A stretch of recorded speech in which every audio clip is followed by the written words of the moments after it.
de esos principales cabecillas, incluyendo a su líder Abimael Guzmán, en el 1992.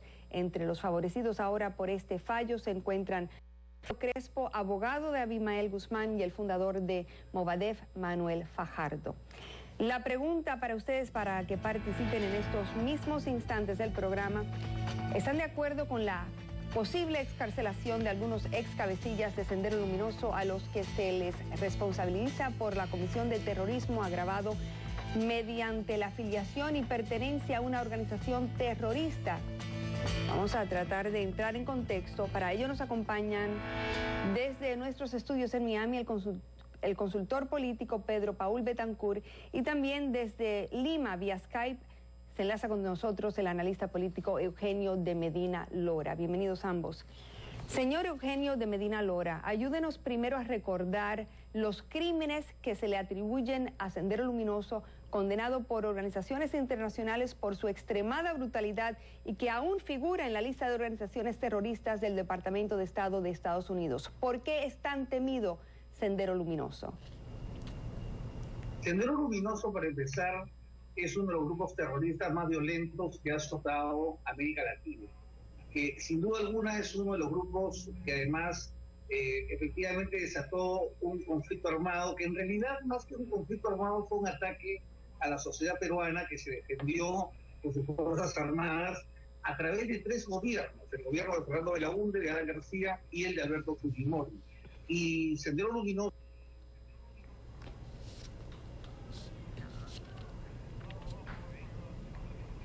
Bueno, vamos a pasar hasta que podamos resolver este problema técnico con nuestro otro invitado, el consultor Pedro Paul Betancur. El procurador, señor Betancur, antiterrorismo, procurador peruano Julio Galindo, ha expresado su indignación por el fallo del Poder Judicial. ¿A qué se debe esa indignación? ¿Qué daños puede causar si se reintegran a la sociedad estos ex cabecillas de una organización que, bueno, ha sido prácticamente desarticulada? Bueno, Mercedes, no solo lo ha expresado Galindo, lo ha expresado también el presidente de la República, Humala. Evidentemente hay una contraposición entre lo que son opiniones de los distintos poderes con esta decisión del Poder Judicial. Yo creo que lo que se pone, y lo digo con mucha tristeza, lo que se pone en peligro es el equilibrio, la fortaleza de la democracia peruana. ¿Por qué?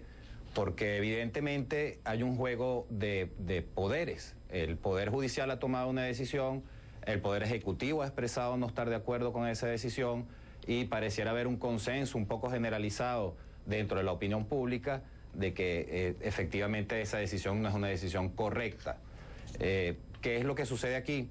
Sucede que lo que ponemos a prueba es ese equilibrio mismo que sustenta la democracia. Y lo que está en juego es, más allá del Estado de Derecho o de si se vulneró de una u otra manera ese Estado de Derecho por esta decisión del Poder Judicial, creo que lo que se pone en juego es el equilibrio y la fortaleza de la democracia peruana, donde el Poder Judicial tendrá que esperar todos los mecanismos para que el Poder Judicial después pueda tomar una decisión quizás más equilibrada o revertir esa decisión, y que el Poder Ejecutivo no se entrometa demasiado, en las decisiones del Poder Judicial. Vamos a regresar con el analista de Medina Lora, precisamente para hacerle la pregunta que usted, ese punto está planteando, la posibilidad de revertir esa decisión de que el Poder Judicial cambie de opinión si se llega a una apelación, porque el procurador Julio Galindo también ha dicho que su despacho está evaluando una denuncia, ya no una apelación, sino una denuncia contra los magistrados que dispusieron la liberación de los 7 miembros de Movadef. Estuvimos tratando de ponernos en contacto precisamente con ese procurador, no hemos tenido respuesta desde su despacho. Sin embargo, lo que quisiera saber de parte de usted, que está en Perú, en el meollo de la situación, si pudiera prosperar una demanda de ese tipo contra magistrados y si se pudiera revertir esta decisión mediante una apelación. Sí, a ver, me gustaría empezar por precisar lo siguiente. Las personas del Movadef que han sido liberadas no pertenecen propiamente a la cúpula de Sendero Luminoso. Son, como usted bien dijo al principio, Mercedes, el brazo político de Sendero, que hoy día están queriendo incluso convertirse en partido político. Entonces, no debemos tampoco colegir que la cúpula de Sendero, conformada por Ismael Guzmán y sus secuaces, estaría en las calles prontamente. Eso yo lo descartaría de plano. Lo que ahora usted me pregunta es si es posible que se revierta esta decisión. Bueno, sí es posible. El problema es que la legislación peruana, que en su momento, en los años 90, contemplaba una fuerte sanción por apología del terrorismo, en los años 2000 se fue relajando al punto en el cual hoy en día en el Perú es bastante complicado y una línea bastante fina definir cuándo alguien está ejerciendo el libre ejercicio de sus ideas y cuándo está haciendo propiamente una defensa del terrorismo.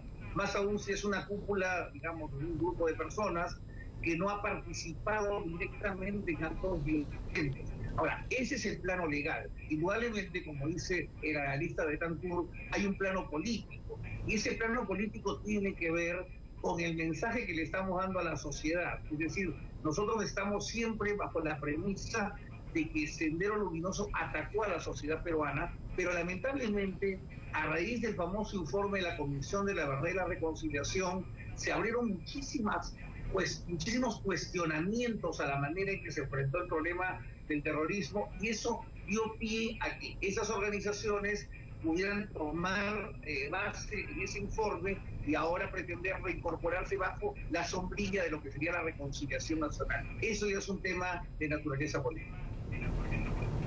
Ahora, le quiero tomar la palabra con lo que está diciendo, hablando del plano político y del hecho de que estos altos dirigentes de Sendero Luminoso representan como mínimo un símbolo en el mundo peruano y en el mundo como tal, por lo menos en América Latina, ¿no? De llegar a lograrse la excarcelación de Abimael Guzmán, esa pregunta es para ambos y vamos a comenzar en Perú, de llegar a lograrse esta excarcelación, ¿pudiera entonces el mundo esperar que más adelante se logre la excarcelación del expresidente Alberto Fujimori y también el de su jefe de inteligencia, Vladimiro Montesinos, que también se encuentran encarcelados? Vamos con Medina Lora primero. Adelante.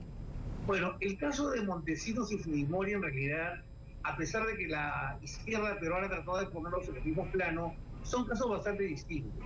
En el caso de Montesinos hay pruebas fehacientes de que instauró una red de corrupción, incluso llegó a países vecinos.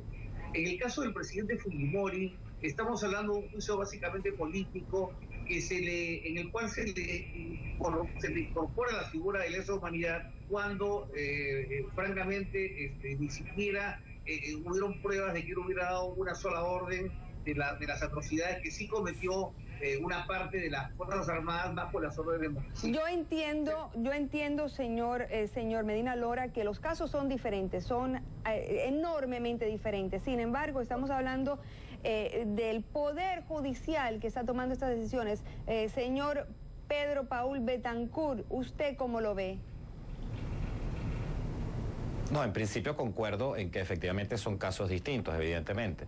Ahora, sí tienen una connotación, creo, muy peligrosa. Es decir, pareciera haber un Poder Judicial, como lo decía el doctor de Medina Lora, un Poder Judicial que ha ido aflojando, por utilizar una palabra un poco coloquial, las riendas de las medidas que deben tomarse contra este tipo de grupos. Entonces, evidentemente puede permitir dentro del imaginario colectivo pensar que, bueno, si se están abriendo estos espacios o estas medidas siendo más relajadas contra este tipo de grupos, bueno, contra el presidente Fujimori o contra Montesinos también podría suceder lo mismo. Ahora, es una suposición que no podremos saber sino hasta el momento en que llegue. Repito, yo creo que aquí lo importante es que está en juego el equilibrio de la democracia en Perú.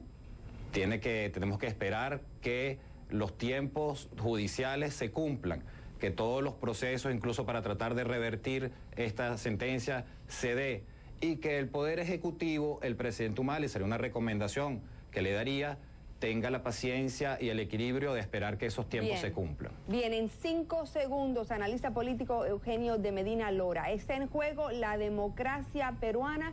¿Qué cree usted?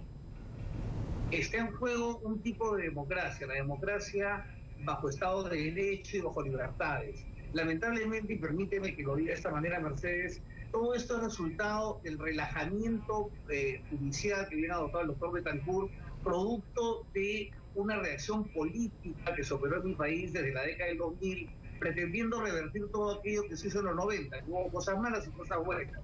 Pero como es un tema político el que está detrás, en el camino se le han abierto las puertas a este recomponer del Sendero Luminoso.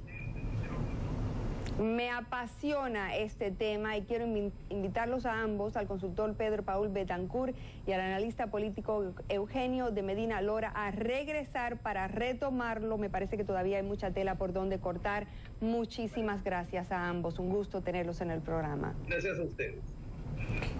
Cómo no, vamos a pasar ahora directamente a nuestra sede de noticias en la ciudad de Atlanta con lo último en la actualidad de mi colega Lucía Navarro.